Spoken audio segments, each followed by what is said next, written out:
Nobody here dares defy me! The slap echoed through the crowded cafe like a gunshot, and for 3 full seconds nobody in the room dared to breathe. A porcelain cup shattered against the marble floor, coffee spreading in a dark stain across the white tile, and the young woman at the corner table pressed 2 fingers to the corner of her mouth, drawing them back, to find a thin line of blood. The man standing over her was laughing, tall and broad-shouldered, in a tailored blazer that cost more than most people in that room made in a month, and he looked around at the frozen faces like a king surveying subjects who had finally remembered their place. "Nobody here would dare touch him," he said, loud enough for every table to hear, because everybody in this city already knew whose blood ran through his veins. The woman did not cry. She did not raise her voice, did not beg, did not even glance at the dozen phones that had quietly come out to record the moment. She simply reached into her bag, pulled out her phone, dialed a single number, and said 4 words that nobody in that cafe would understand the weight of until 15 days later. "Begin the operation now." Within a quarter of an hour, machinery that had been waiting patiently in the shadows for months finally began to move, and the city that thought it belonged to one family was about to learn who it truly answered to. The city of Ashbourne Falls had been built, brick by brick and favor by favor, around the name Holloway. 3 generations of that family had run the town council, owned the largest construction firm, controlled the local bank's lending decisions, and sat on more nonprofit boards than anyone could count. And by the time Donovan Holloway became mayor at the age of 42, the family name had become something closer to a title than a surname. Donovan had built his reputation as the man of the people, a mayor who showed up at church breakfasts and Little League games, who cut ribbons with a warm smile and a practiced humility that made voters forget how much land his family actually owned beneath the surface of the city's paperwork. His son, Braden, had grown up inside that bubble of untouchability, attending the best private schools, driving cars gifted before he had even finished college, and learning early that consequences were something that happened to other people. By the time Braden turned 31, he had developed a particular talent for testing the limits of exactly how far his last name could carry him. And so far, it had carried him through every red light, every noise complaint, every shattered storefront window on a Friday night. The cafe on Cedar and Ninth was the kind of place that prided itself on quiet elegance, the sort of establishment where business deals were whispered over oat milk lattes and old money sat comfortably beside new. It was into this atmosphere that Zuri Langston had walked that morning, dressed plainly in a gray blazer and flat shoes, carrying a leather satchel instead of a designer handbag, choosing the corner table because it had the best view of the door. At 34, Zuri had spent a decade building a reputation that very few people in Ashbourne Falls had ever heard of, because the work she did was designed never to be loud until the moment it needed to be. She was a federal corruption attorney and co-founder of a watchdog organization that tracked municipal financial abuse across 3 states, and 2 months earlier the Department of Justice had quietly assigned her to lead an undercover assessment of Ashbourne Falls, a city whose finances had been raising red flags in Washington for the better part of a year. Nobody in that cafe that morning knew her name, her title, or the true reason she had chosen that particular table on that particular day, and that anonymity was exactly the point. Braden had walked in 20 minutes later, with 2 friends trailing behind him, already loud from a night that had apparently never ended, and he had set his sights on the corner table the moment he saw it occupied. It was, in his mind, the best table in the house, and best tables belonged to people like him. He approached Zuri with the practiced charm of someone who had never once been told no, informing her that she would need to relocate because he and his friends required that particular seating. And when Zuri looked up from her laptop and calmly told him there were 4 other empty tables just as good, something in his expression shifted from charm to contempt. He repeated the demand, sharper this time, and Zuri closed her laptop, folded her hands, and said that she had arrived first and intended to stay exactly where she was. The air in the cafe thickened, conversations dimmed to a hush, and Braden's friends exchanged uneasy glances as his jaw tightened and his voice rose loud enough for the entire room to hear him. He called her something ugly then, a word laced with more than just anger, a word that carried the weight of every assumption he had ever made about who deserved deference and who did not, and the manager behind the counter froze mid-pour.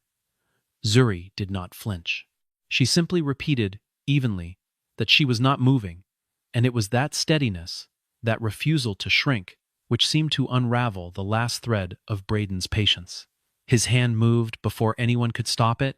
the sound of the slap cracking across the room like something breaking apart in the walls themselves, and the coffee cup on her table tipped and shattered against the floor as her head snapped to the side. For a long, suspended moment, nobody moved. Not the manager, not his friends, not the dozen strangers whose morning had just become something they would talk about for years. And into that silence, Braden laughed the laugh of a man who believed, down to his bones,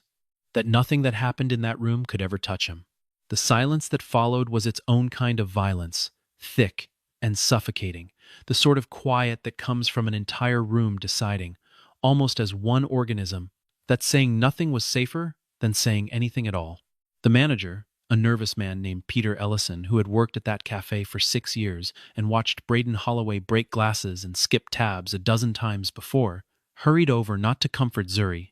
but to apologize on Braden's behalf, whispering that perhaps it would be best not to make a scene, that these things had a way of resolving themselves quietly if everyone simply let it go. A young barista, no older than 20, murmured to a coworker that the man was the mayor's son, as though that single fact explained and excused everything that had just happened, and in a city like Ashbourne Falls, it often did. Braden, emboldened by the lack of resistance, kept talking, layering insult upon insult, working in cruel and pointed remarks about where Zuri came from, and what she must be doing sitting in a cafe dressed the way she was, each word landing with the casual confidence of a man who had never once faced a consequence he could not buy his way out of. Several of the onlookers, phones still raised, expected the young woman to break, to cry, to plead for someone, anyone, to intervene on her behalf, because that was the script this city had written 1,000 times before. Instead, Zuri reached into her satchel with steady hands, retrieved her phone, and dialed a number that nobody around her recognized, her voice calm and almost conversational as she spoke into the receiver. She did not ask for help. She did not describe what had just happened to her face. She said only a handful of words, quiet enough that only the people closest to her could hear them, words that sounded almost bureaucratic in their plainness. And then she ended the call and returned the phone to her bag, as though she had simply confirmed a lunch reservation. Braden sneered at her, calling the gesture pathetic, asking who exactly she thought she was calling that could possibly matter in this city. And Zuri looked up at him with an expression that unsettled more people in that room than the slap itself had. She said nothing further. She simply waited, and something about the stillness in her eyes made Peter Ellison's stomach turn in a way he could not explain, as though he had just watched someone light a fuse without knowing how long it was. 15 miles across town, in a nondescript federal building that most residents of Ashbourne Falls had never noticed despite driving past it daily, a phone rang on a desk that belonged to nobody in particular because it was a line reserved for exactly one purpose. The message relayed through that line was brief, coded in language that meant nothing to an outsider but triggered an immediate and coordinated response among a small team that had been quietly preparing for this exact moment for weeks. Within minutes, encrypted messages went out to 4 separate federal and state offices, each one a piece of a puzzle that had been assembled slowly and carefully under the cover of routine municipal audits and unremarkable business reviews. Nobody in Ashbourne Falls noticed the shift, because the machinery of federal investigation was designed to move without sirens, without spectacle, without anything that might alert the people it was closing in on. Unmarked vehicles began appearing near the county records office and the city's primary financial institutions before the coffee stain on the cafe floor had even been mopped up, their drivers dressed in plain clothes, carrying briefcases instead of badges displayed openly. There was no flashing light, no dramatic announcement, only quiet men and women walking into buildings with court-approved authorizations tucked into leather folders, requesting access to servers and filing cabinets that had not been touched by outside eyes in years.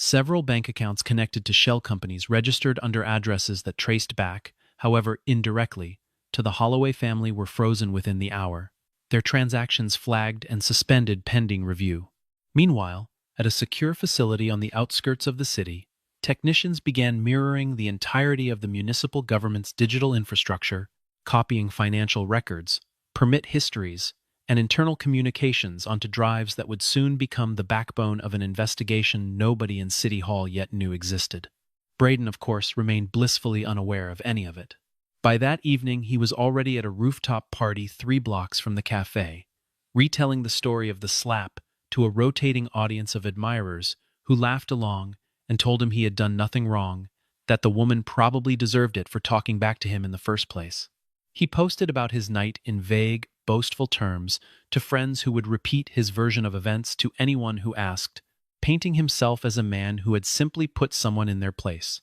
Champagne flowed freely. Music thumped from speakers on the terrace, and Braden lifted his glass to toast his own name,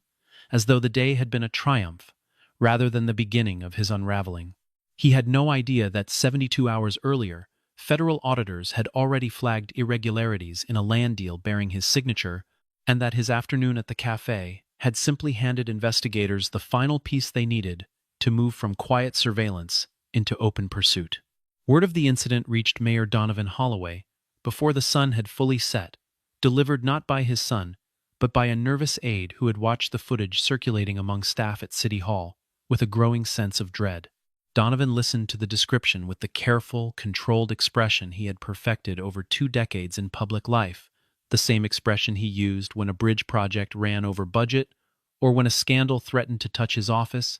and then he picked up his phone and called the police chief directly. His instructions were simple and familiar to anyone who had worked under him for any length of time. Make this disappear, and make it disappear quietly. He wanted the cafe's security footage retrieved and reviewed before anyone else could access it, wanted witness statements gathered and shaped into something manageable, and wanted it made clear to anyone who had recorded the incident on their phone that cooperation would be rewarded and silence would be expected. The police chief, a longtime Holloway loyalist named Russell Fay, moved quickly, dispatching 2 officers to the cafe within the hour, under the guise of a routine noise complaint follow-up. They requested the footage from Peter Ellison, with a tone that made clear this was not truly a request, and Peter, terrified of losing his job and his standing in a city where the Holloway name touched every business license and health inspection, handed it over without argument. Witnesses who had been in the cafe were quietly approached over the following day. Some offered small favors, others reminded gently of debts owed or permits pending, all of them encouraged in one way or another to remember the incident as a minor misunderstanding, rather than the assault it had actually been. Donovan believed, as he always had, that a problem contained early enough could be smoothed into non-existence, a lesson his father had taught him, and his father before that, and for the first several hours, it appeared to be working exactly as it always had. That confidence began to crack the following morning, when a man Donovan had never met walked into his office without an appointment and introduced himself as Marshal Elias Monroe, a federal special investigator carrying documentation that required immediate and full cooperation. Monroe was 49 years old, quiet in demeanor but unmistakably serious, the kind of man who had spent 30 years learning that the loudest people in a room were rarely the ones who mattered. He informed Donovan, in measured and unhurried language, that all footage, documents, and communications related to the incident at the cafe were now considered evidence under an active federal inquiry, and that any attempt to alter, delete, or suppress that evidence would constitute a serious criminal offense in its own right. Donovan's practiced smile faltered for just a moment before he recovered it, insisting there had been some kind of misunderstanding, that this was surely a local matter that did not require federal attention. Monroe simply set a folder on the mayor's desk, thanked him for his time, and left without further explanation.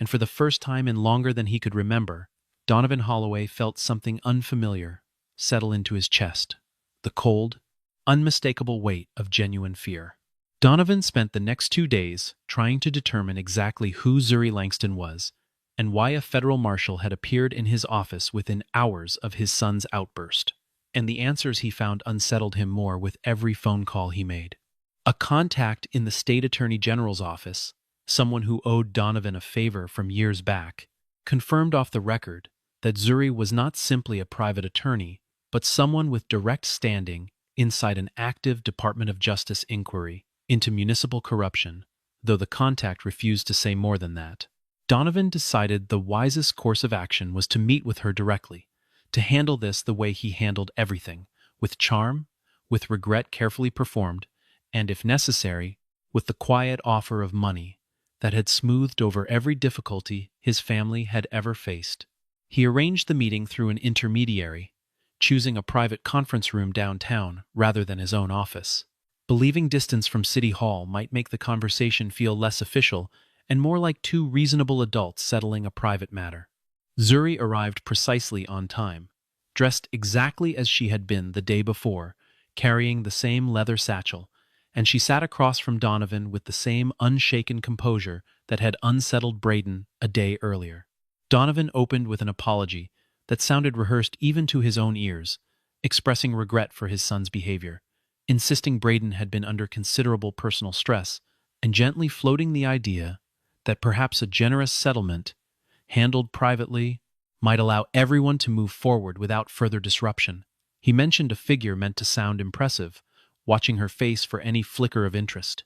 any softening that would tell him she could be managed, the way everyone in this city had always been managed. Zuri listened patiently, let him finish completely, and then reached into her satchel and placed 3 items on the table between them: a federal credential, identifying her role within the Department of Justice, a court-authorized investigative order bearing a judge's signature, and a formal notice naming Ashbourne Falls municipal government as the subject of an active corruption inquiry. Donovan stared at the documents for a long moment, the blood draining slowly from his face as the full shape of his situation came into focus, and he understood, with a clarity that arrived far too late to be useful, that he had spent 2 days trying to bribe and intimidate the very woman leading the investigation that would ultimately dismantle everything he had built. He asked, in a voice noticeably smaller than the one he had used moments earlier, how long this inquiry had been underway, and Zuri told him plainly that it had begun months before the incident at the café,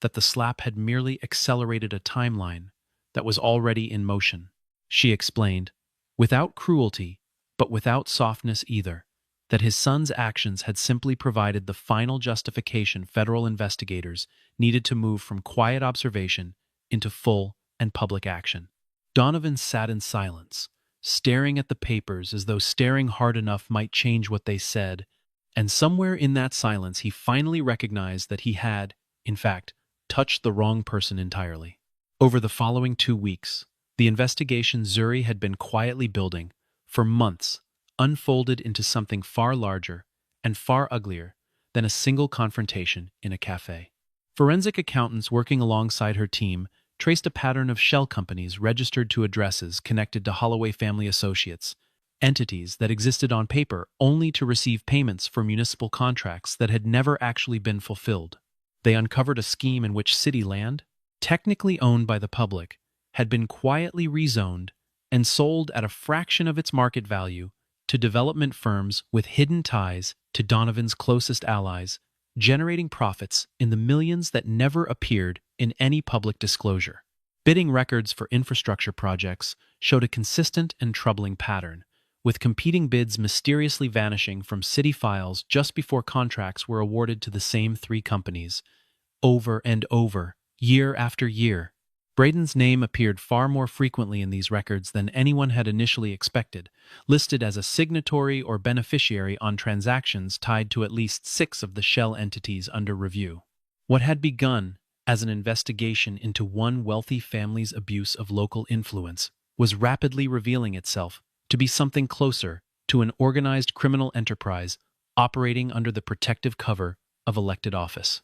Investigators found evidence of money laundered through a chain of small businesses, invoices padded for services never rendered, and payments disguised as consulting fees that flowed quietly into offshore accounts. There were indications that at least 2 city council members had received substantial personal benefits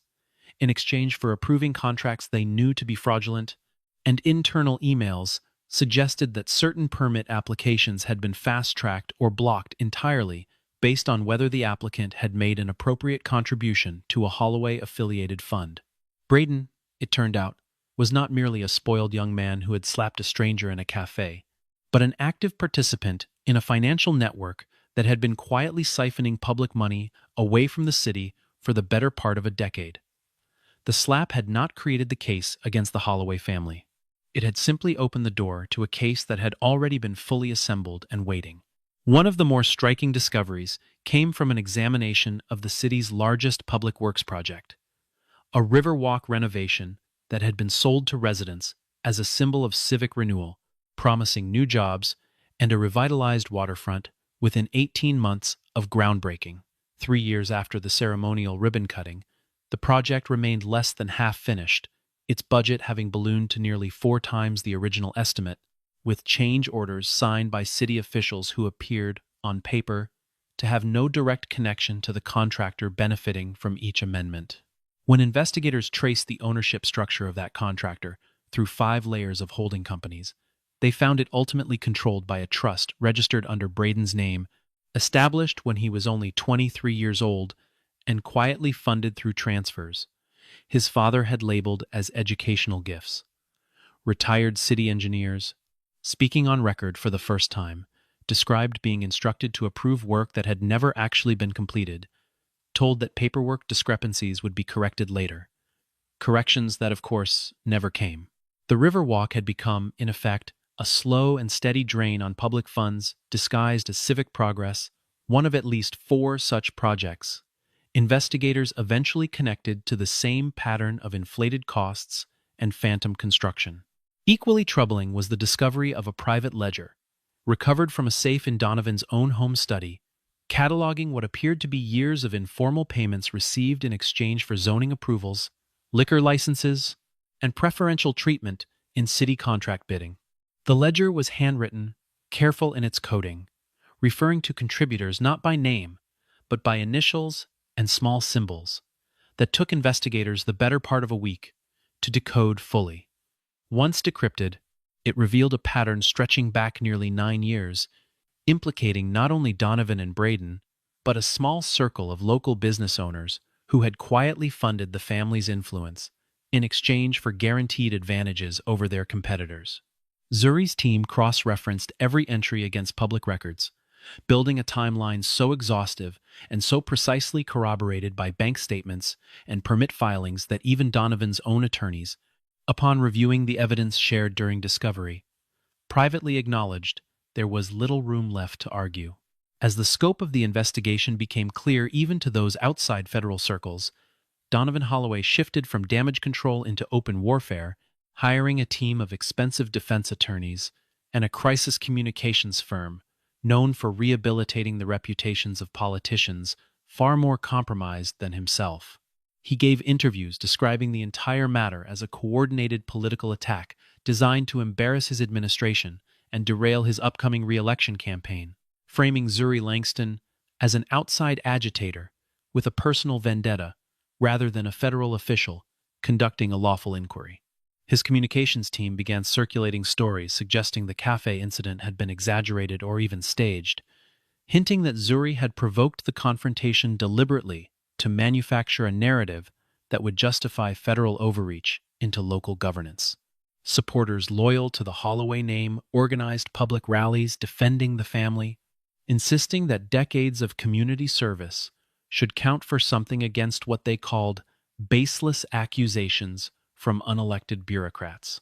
The city, predictably, split sharply down the middle, with longtime residents who had benefited from Holloway patronage defending the family fiercely, while others who had watched contracts and opportunities repeatedly bypass them for reasons they never understood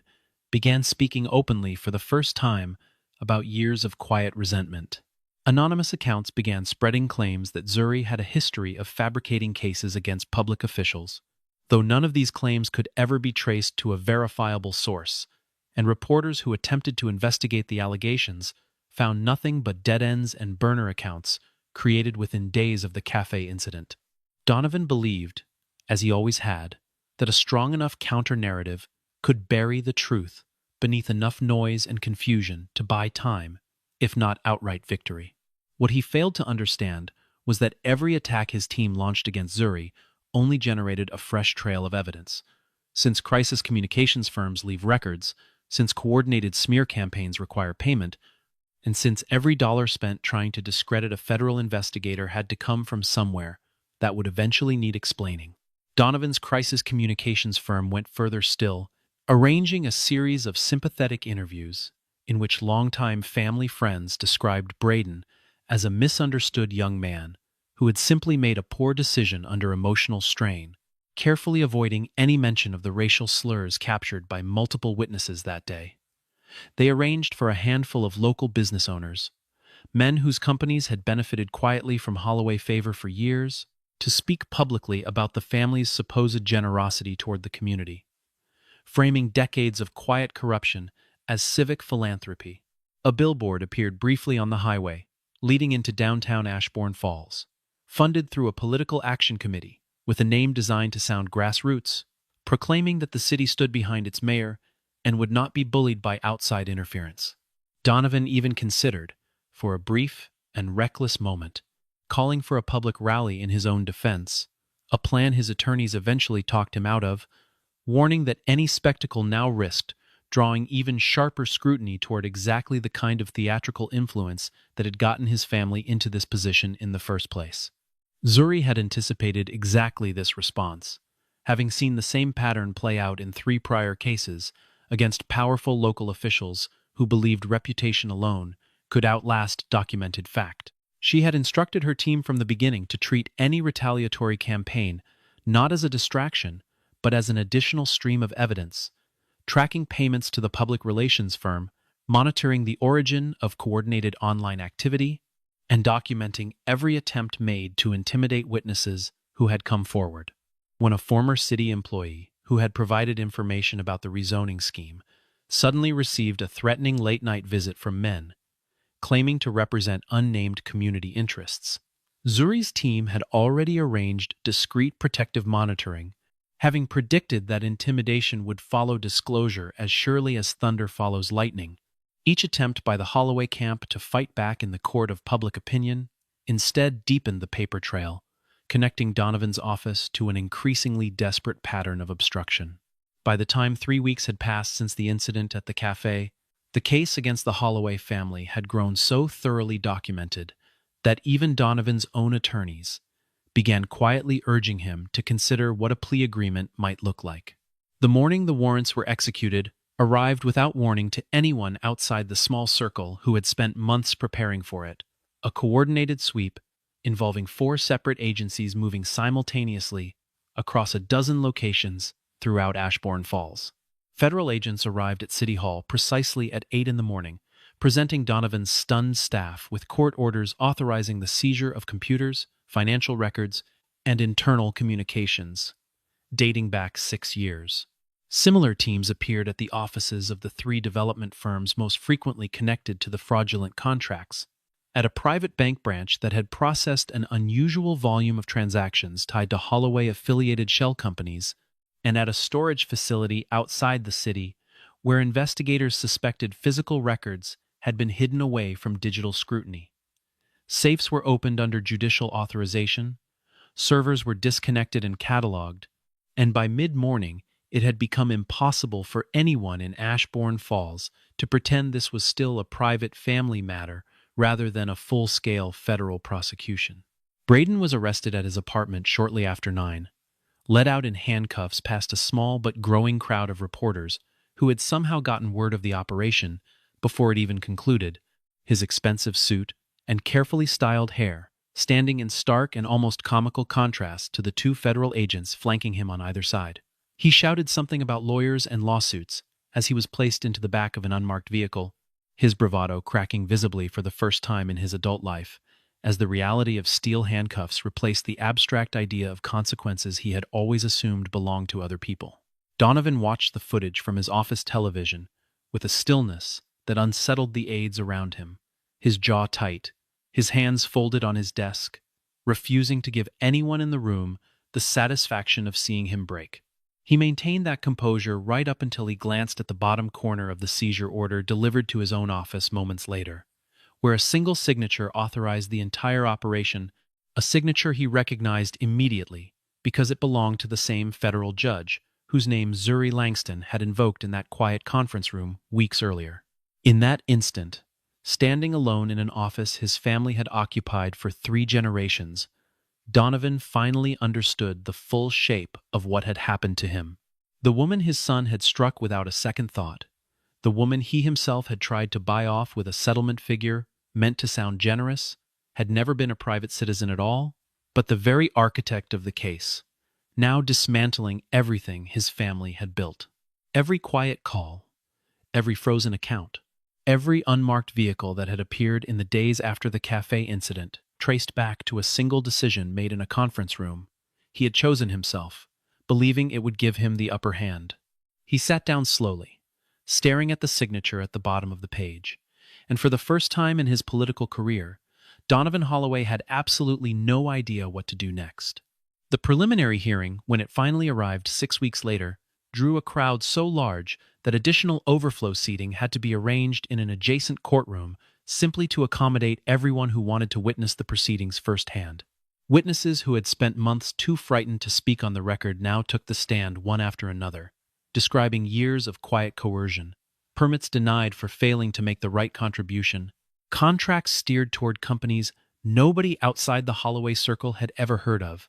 and warnings delivered in hallways and parking lots whenever someone considered asking too many questions. A forensic technician testified about the recovery of the full, uncut security footage from the Café, footage that had supposedly been erased under Chief Fay's orders but had in fact been backed up automatically to a cloud server. Neither he nor Donovan had known existed.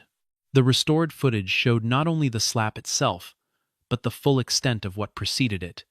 Every insult, every racial slur, every moment of casual cruelty that Braden had directed at a woman he assumed could never touch him. The footage, played in full for the courtroom, landed with a weight that no summary or second-hand account had managed to capture, and even Braden's own attorneys visibly winced as it unfolded on the screen before them. Jurors and observers alike watched a young man who believed his last name made him invincible dismantle himself in real time, his arrogance on full display long before his hand ever made contact with Zuri's face. Additional witnesses described watching Chief Fay's officers pressure them into altering their statements in the days following the incident, corroborating exactly the pattern Zuri's team had documented from the very beginning. News coverage of the hearing spread rapidly across the region, no longer framed as a local dispute over a single slap, but as the unraveling of a political dynasty that had quietly exploited an entire city for the better part of a generation. By the time the hearing concluded, it was no longer a question of whether the Holloway family had committed crimes, but simply a question of how severe the consequences would ultimately be. Perhaps the most quietly devastating testimony came not from a stranger, but from Braden's own former college roommate, a man named Gregory Pierce, who had once considered him a close friend and had, years earlier, helped set up 2 of the shell companies later found to be central to the fraud. Pierce, granted limited immunity in exchange for full cooperation, described how casually Braden had treated the entire scheme, joking about it at parties, referring to public money as though it were simply an inheritance waiting to be collected a little early. He recalled a conversation from roughly 2 years prior in which Braden had bragged that his father could make any problem disappear with a single phone call, a boast that landed with particular weight in a courtroom, now watching that same confidence crumble in real time. Pierce's testimony did more than establish specific financial details. It painted a portrait of a young man raised to believe that rules were decorations meant for other people's lives, a portrait the jury seemed to absorb with quiet, grim recognition. By the time he stepped down from the stand, several jurors were visibly exchanging glances, and Donovan, seated beside his attorneys, stared fixedly at the table in front of him, rather than meet the eyes of anyone in the gallery. The sentencing hearing arrived on a gray morning in early spring, the courthouse steps lined with reporters and residents who had gathered not out of morbid curiosity, but out of a genuine need to witness the ending of a story that had defined their city for months. Braden stood before the judge in a plain suit, stripped of the swagger that had once defined him, his attorney arguing for leniency on the grounds of his age and lack of prior convictions, though the judge seemed unmoved, brackened by arguments that ignored the deliberate cruelty documented on video for the entire courtroom to see. He was sentenced to a substantial term in federal prison for his role in the financial crimes uncovered during the investigation, with an additional charge specifically tied to the assault itself, a sentence that acknowledged both the violence of that single moment and the corruption that had made him believe it would carry no cost. Donovan, appearing gaunt and years older than he had at the start of the ordeal, was formally removed from office days before his own hearing, stripped of the title that had defined his identity for 2 decades, and now faced a lengthy list of charges ranging from obstruction of justice to conspiracy to commit fraud. Several city council members and Chief Fay himself were named in subsequent indictments over the following months. The investigation rippling outward, exactly as Zuri had predicted it would,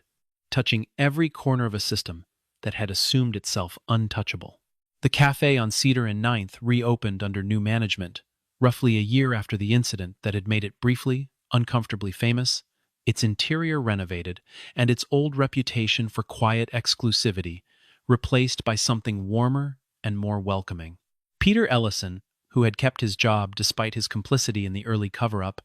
made a point of publicly apologizing to Zuri, admitting on record that fear of losing his livelihood had led him to make choices he was not proud of, and that watching the case unfold had forced him to reckon honestly with the kind of silence that allows abuse of power to continue unchecked. Zuri accepted the apology graciously, without bitterness, understanding better than most people the particular kind of fear that keeps ordinary people quiet in the presence of entrenched authority. She told Peter that she held no anger toward the people who had stayed silent that afternoon, because she understood that an entire city had been trained, generation after generation, to equate the Holloway name with consequences too severe to risk challenging. Real change, she said, rarely came from the people at the center of an incident alone, but from the slow, uncomfortable process of an entire community deciding, collectively, that silence had cost them more than speaking up ever could. Several other former employees of the city, emboldened by watching consequences finally reach the Holloway family after years of assuming they never would, came forward in the months that followed, with their own accounts of quiet coercion, adding further weight to an ongoing effort to reform how contracts and permits were awarded within Ashbourne Falls. A new interim government, installed under state oversight while elections were reorganized, began implementing transparency measures that would have been unthinkable a year earlier, including public bidding records and independent audits conducted twice yearly by an outside firm, with no ties to any local family. A journalist covering the aftermath of the case, sitting across from Zuri in a quieter, less crowded corner of that same cafe, asked the question that had followed her since the very first day the footage had circulated.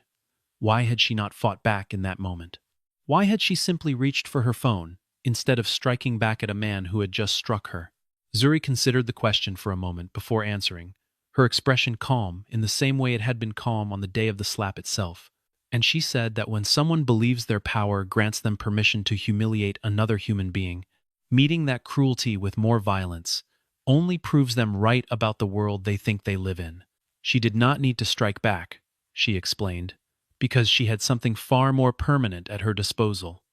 The simple, patient work of dragging the truth into a light bright enough that no amount of money or family name could dim it again. Power built on fear collapses the moment people stop being afraid, she added, and real justice rarely announces itself with noise, choosing instead to move quietly until the very moment it cannot be ignored. The journalist asked what she hoped people would take from the entire ordeal, and Zuri answered simply that no family name, however old or however deeply woven into a city's history, placed anyone above the reach of the law. It was, she said, the only lesson that ever really mattered, and it was one this particular city had needed to learn for far longer than anyone in it had been willing to admit. Zuri Langston walked out of the federal courthouse for the final time on a clear afternoon, past a long line of reporters, calling out questions she had already answered a dozen times over, her expression unreadable, her pace unhurried. As she reached the sidewalk, her phone buzzed once inside her satchel, and she paused just long enough to glance at the screen. A new case file arriving from a different city entirely, a different name, a different family convinced that their influence placed them beyond consequence. She allowed herself the smallest, faintest smile, the kind that belonged only to someone who understood exactly what came next, and slipped the phone back into her bag without a word. Ashbourne Falls would spend years untangling the damage the Holloway family had left behind, rebuilding trust in institutions that had been quietly hollowed out from within. But the lesson at the center of everything that had happened remained as plain and as permanent as the courthouse steps beneath her feet. No family, no fortune, and no last name would ever again be mistaken in that city for something standing above the law, and somewhere across the country, another city was about to learn the very same thing.